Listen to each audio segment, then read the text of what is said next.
Déjame hacerte una pregunta. ¿Cuál es la sustancia más rebelde del universo?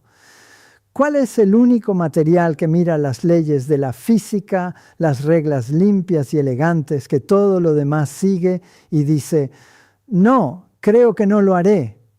Podrías adivinar que es algo exótico, algún elemento raro cocinado en el corazón de una supernova, algún plasma extraño o alguna materia de quarks insólita. Pero no, la respuesta está ahora mismo en un vaso sobre la mesa de tu cocina.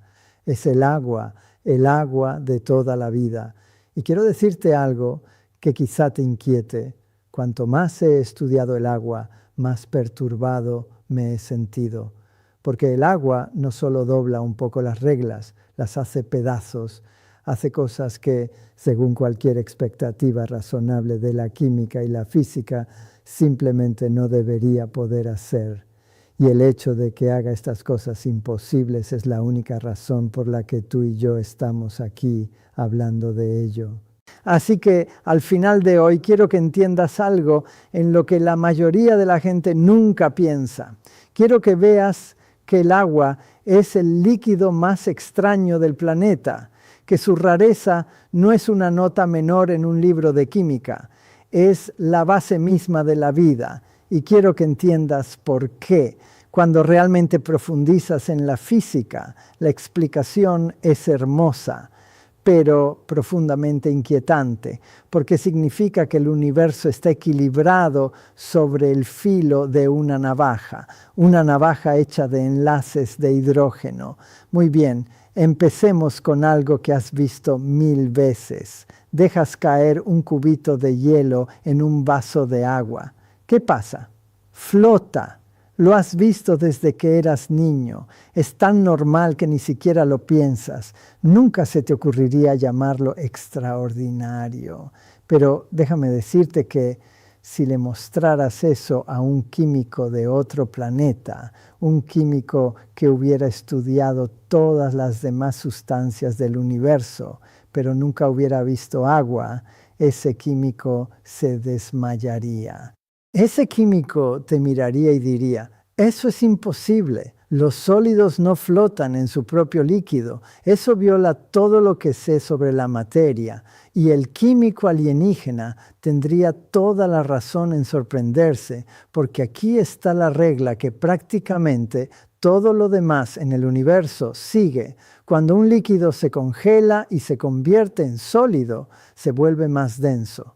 Las moléculas se ralentizan, se empaquetan más estrechamente. La forma sólida es más pesada que la forma líquida por unidad de volumen, y así el sólido se hunde. Piénsalo, cuando derrites hierro, lo viertes en un molde y lo dejas enfriar, el hierro sólido se hunde hasta el fondo de cualquier hierro líquido restante. Cuando congelas alcohol, el sólido se hunde. Mercurio, oro, cobre, bismuto, nitrógeno, oxígeno, azufre, lo que quieras, el sólido se hunde en el líquido. Esa es la regla. Es uno de los patrones más fiables de toda la química y la física. El agua dice, yo no. Cuando el agua se congela, se expande. Se vuelve aproximadamente un 9% más grande. Piensa en lo que eso significa. El 9% no es algo trivial. Es suficiente para reventar tuberías de hierro. Es suficiente para agrietar rocas de granito. Es suficiente para romper una botella de vidrio cerrada en tu congelador. Y apuesto a que algunos de ustedes lo han aprendido por las malas. Todo ese poder destructivo proviene del simple hecho de que el agua, a diferencia de casi todo lo demás en el universo, se vuelve más grande cuando se enfría lo suficiente como para solidificarse. Y como el hielo es menos denso que el agua líquida, flota. Ahora bien, dije que eso parece una pequeña curiosidad. Déjame mostrarte por qué no lo es en absoluto. Déjame mostrarte qué ocurriría si el agua se comportara como una sustancia normal y respetable. Imagina un lago en invierno, un lago grande y profundo. El aire sobre él se vuelve cada vez más frío. La superficie del lago se enfría primero porque está en contacto con el aire frío. Ahora bien, con un líquido normal, la capa superficial fría se volvería más densa que el agua más cálida de abajo y se hundiría. El agua más cálida de abajo subiría para ocupar su lugar, y esa agua más cálida también se enfriaría y se hundiría. Esto es convección, y seguiría ocurriendo mezclando el lago, enfriando toda la masa de agua gradualmente y de manera uniforme desde arriba hasta abajo. Finalmente, todo el lago alcanzaría el punto de congelación. ¿Y entonces qué? Los primeros cristales de hielo se formarían, al ser más densos que el líquido, se hundirían hasta el fondo. Más hielo se formaría en la superficie y también se hundiría. El lago se congelaría de abajo hacia arriba, capa tras capa. Cada pez, cada planta, cada renacuajo, cada bacteria, cada criatura microscópica quedaría incrustada en un bloque sólido de hielo, muerta, todas ellas. Y en primavera, cuando regresara el sol, el hielo del fondo quedaría aislado por el agua de arriba. Sería extraordinariamente lento de derretir. Parte de él quizá nunca llegaría a derretirse. Año tras año se acumularía más hielo en el fondo. Los océanos, en sus regiones menos profundas, sufrirían el mismo destino. A lo largo del tiempo geológico, enormes cantidades del agua del planeta quedarían atrapadas en hielo permanente en el fondo de cada cuerpo de agua. La vida en el agua sería imposible, y dado que la vida comenzó en el agua hace aproximadamente 3.500 millones de años, bueno, no habría vida en absoluto, ni peces, ni anfibios, ni dinosaurios, ni mamíferos, ni humanos, un mundo vacío y congelado. Y la cosa empeora. Piensa en lo que ese hielo del fondo hace al equilibrio térmico del planeta. El hielo es blanco, refleja la luz solar de vuelta al espacio. Normalmente el agua oscura del océano absorbe la luz solar y se calienta, pero si el mar comenzara a acumular hielo en el fondo, con el tiempo ese hielo subiría hasta la superficie. Ahora tendrías vastas superficies blancas reflejando la luz solar en lugar de absorberla. El planeta se enfriaría aún más, se formaría más hielo, habría más reflexión, más enfriamiento. Es un ciclo de retroalimentación descontrolado, lo que los climatólogos llaman el efecto albedo del hielo. Sin la anomalía de densidad del agua, la Tierra podría haber caído en una congelación profunda, permanente muy temprano en su historia. Un planeta bola de nieve, blanco, silencioso y muerto. Podrías decir, bueno, seguramente los trópicos se mantendrían cálidos, quizá, pero sin océanos líquidos que moderen el clima, sin la enorme capacidad calorífica del agua actuando como amortiguador térmico, las oscilaciones de temperatura, incluso cerca del ecuador, serían brutales. Y sin agua líquida para disolver nutrientes y transportarlos, la química de la vida no tendría con qué trabajar. Sin medio, sin disolvente, sin vida. Así que esta única anomalía, que el hielo flote, no es solo una curiosidad. Es probablemente la propiedad física más importante de cualquier sustancia en la Tierra y proviene de la negativa del agua a obedecer las reglas. Pero el agua no se detiene ahí. Con un solo acto de rebeldía, aquí es donde realmente sucede, y es tan ingenioso que casi parece diseñado, aunque me apresuro a añadir que eso no es una afirmación científica. El agua se vuelve más densa a medida que la enfrías, igual que cualquier líquido bien comportado, pero solo hasta los 4 degrees. A 4 degrees el agua alcanza su densidad máxima. Ese es el punto en el que es más pesada. Y entonces ocurre algo profundamente extraño. La enfrías más. de 4 hacia 0, y en lugar de seguir contrayéndose, el agua empieza a expandirse, se vuelve más ligera. Cuanto más fría está por debajo de 4 Grigne, menos densa se vuelve. ¿Ves lo que esto hace? El agua más fría, el agua que está más cerca de congelarse, es más ligera que el agua que está debajo.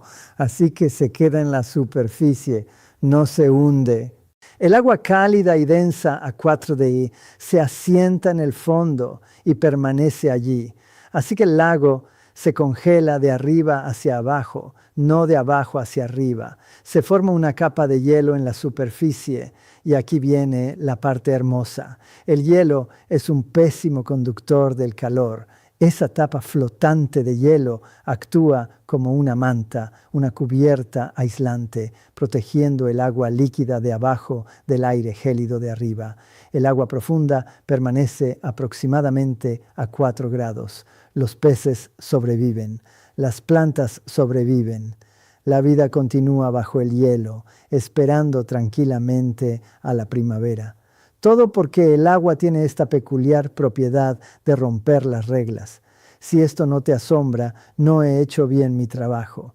Ahora podrías decir, muy bien, eso es una cosa rara del agua, interesante, pero quizás sea solo una casualidad. Oh, pero no es solo una cosa. Lo de que el hielo flote es solo el primer punto de una larga lista de malas conductas. Permíteme exponer los cargos. Hablemos de la ebullición. Aquí tienes un hecho que debería inquietarte más de lo que probablemente lo hace. El agua hierve asiente como asasist. Lo sabes. Todo el mundo lo sabe. Pero ¿sabes lo absolutamente insensato que es ese número? El agua es una molécula pequeña. Un átomo de oxígeno, 2 de hidrógeno, H2O. Su peso molecular es solo 18. Eso es diminuto. Ahora bien, el oxígeno pertenece a una familia de elementos de la tabla periódica, un grupo que llamamos grupo 16. Los elementos debajo del oxígeno en este grupo son azufre, selenio y telurio, y cada uno de ellos forma un compuesto con hidrógeno igual que el agua. El azufre te da sulfuro de hidrógeno, H2S, la sustancia que huele a huevos podridos. El selenio te da seleniuro de hidrógeno, H2C. El telurio te da telururo de hidrógeno, H2T. Ahora, aquí es donde el patrón debería funcionar. El H2S hierve a 60 degrees. El H2S hierve a 42 degrees. El H2T hierve a 2 degrees. ¿Ves la tendencia? A medida que las moléculas se vuelven más pesadas, hierven a temperaturas más altas. Eso tiene perfecto sentido. Las moléculas más pesadas tienen más electrones. Más electrones significa fuerzas de dispersión de London más fuertes, esas atracciones débiles pero universales entre todas las moléculas, más adherencia, mayor punto de ebullición, agradable, limpio, predecible. Ahora bien, si extrapolas esta tendencia hacia arriba hasta el miembro más ligero de la familia, la molécula con menos electrones y el menor peso molecular, predecirías que el agua debería hervir a algo así como 70 o 80 degrees Celsius, muy por debajo de cero. El agua debería ser un gas a temperatura ambiente. En cambio, el agua hierve a plus 100 degrees Celsius. No solo está fuera de la tendencia, está fuera del planeta. La diferencia entre el punto de ebullición predicho y el punto de ebullición real es de aproximadamente 170 grados. Eso no es un pequeño error, es un desacuerdo colosal entre la teoría y la realidad. Si predijeras que un edificio tendría 2 pisos y resultara tener 50, dirías que algo va muy, muy mal con tu predicción o que hay algo muy, muy inusual en ese edificio. Y no es solo la familia del grupo 16. Ves el mismo patrón con los hidruros de nitrógeno y flúor. El amoníaco, NH3, y el fluoruro de hidrógeno, HF, tienen ambos puntos de ebullición anormalmente altos en comparación con sus parientes más pesados. El patrón es el mismo. El miembro más ligero de cada familia tiene un punto de ebullición enormemente elevado. Algo especial está ocurriendo cuando el hidrógeno se une al oxígeno, al nitrógeno o al flúor. Y ese algo es el enlace de hidrógeno. Pero me estoy adelantando, ya llegaremos a eso. Y piensa en lo que esto significa. Si el agua hirviera donde la química dice que debería, a unos 80 gramos o así, no habría agua líquida en la superficie de la Tierra, no a temperatura ambiente, no en ningún lugar, excepto quizá en los cráteres más fríos de los casquetes polares. Los océanos no existirían, la lluvia no existiría, ríos, lagos, nubes, niebla, rocío, nada de eso. Y tú, que eres aproximadamente un 60% agua en masa, ciertamente no existirías. Algo está haciendo que las moléculas de agua se aferren unas a otras con una tenacidad extraordinaria, irracional. Algo le está dando al agua un punto de ebullición absurdamente alto para una molécula de su tamaño. Conserva ese pensamiento. Ahora hablemos del calor. Supón que pones una olla con agua sobre la estufa. Enciendes el fuego, esperas y esperas y esperas un poco más. Tarda mucho en hervir el agua, ¿verdad? Mucho más de lo que esperarías. Hay una razón para eso. El agua tiene una capacidad calorífica específica extrañamente alta. Lo que eso significa, en lenguaje sencillo, es que el agua es una glotona de energía. Puedes verter calor en el agua y su temperatura sube solo lentamente, a regañadientes, como si el agua estuviera absorbiendo toda esa energía y escondiéndola en algún sitio. Déjame darte una comparación. Toma la misma masa de hierro. Pon la misma cantidad de calor en el hierro. La temperatura del hierro sube casi 10 veces más rápido que la del agua. El hierro es fácil de calentar. El cobre aún más. Arena, roca, aire, todo se calienta más rápido que el agua por amplios márgenes. El agua absorbe energía térmica y simplemente se queda ahí, apenas calentándose, como un gato gordo al sol que se niega a moverse. Empapa energía como una esponja. Empapa agua, si me permites la metáfora circular. Ahora, ¿por qué importa esto? Importa enormemente. Es la razón por la que el océano modera el clima de todo el planeta. Las ciudades costeras no se vuelven tan calurosas en verano ni tan frías en invierno como las ciudades muy al interior. El océano actúa como una inmensa batería térmica, absorbiendo cantidades tremendas de calor en verano sin calentarse demasiado y liberando ese calor lentamente en invierno. Sin la anómala capacidad calorífica del agua, las oscilaciones de temperatura entre el día y la noche, entre el verano y el invierno, serían brutales. La vida en tierra sería mucho más difícil, quizá imposible, y tu cuerpo utiliza el mismo truco. Tú eres, como dije, aproximadamente un 60% agua. Esa agua estabiliza tu temperatura interna. Cuando haces ejercicio, tus músculos generan calor. Si tu cuerpo estuviera hecho de algo con una capacidad calorífica normal, te cocinarías vivo cada vez que corrieras para alcanzar un autobús. Pero toda esa agua absorbe el exceso de calor, manteniendo estable tu temperatura. Luego sudas y el agua se evapora y eso se lleva el calor, lo cual me lleva a otra anomalía más. El agua tiene un calor de vaporización extraordinariamente alto. Eso significa que se necesita mucha energía para convertir el agua líquida en vapor. Mucha más de la que esperarías para una molécula de su tamaño. Cuando el sudor se evapora de tu piel, cada gramo de agua que escapa se lleva unas 540 calorías de calor. Eso es mucho. Por eso sudar te enfría de manera tan eficaz. Si el agua tuviera un calor de vaporización normal, sudar sería casi inútil como mecanismo de enfriamiento. Déjame seguir. El agua tiene la mayor tensión superficial de cualquier líquido común, excepto el mercurio. La tensión superficial es lo que hace que el agua forme gotas en lugar de extenderse en una película delgada. Es lo que te permite colocar cuidadosamente una aguja de acero sobre la superficie del agua y verla flotar. Aunque el acero es casi 8 veces más denso que el agua, la superficie del agua actúa como una membrana tensada, una piel elástica, y algo está tirando de esas moléculas superficiales entre sí con una fuerza inusual. Esta misma tensión superficial impulsa la acción capilar. Si sumerges un tubo de vidrio fino en agua, el agua asciende por el tubo contra la gravedad. Cuanto más estrecho es el tubo, más alto sube. Esto parece magia. El agua está subiendo cuesta arriba sin bomba, sin aporte de energía que puedas ver. ¿Cómo? Las moléculas de agua en el borde del tubo son atraídas por el vidrio. Forman enlaces de hidrógeno con los átomos de silicio y oxígeno de la superficie del vidrio. Así que el agua en el borde trepa hacia arriba, mojando el vidrio.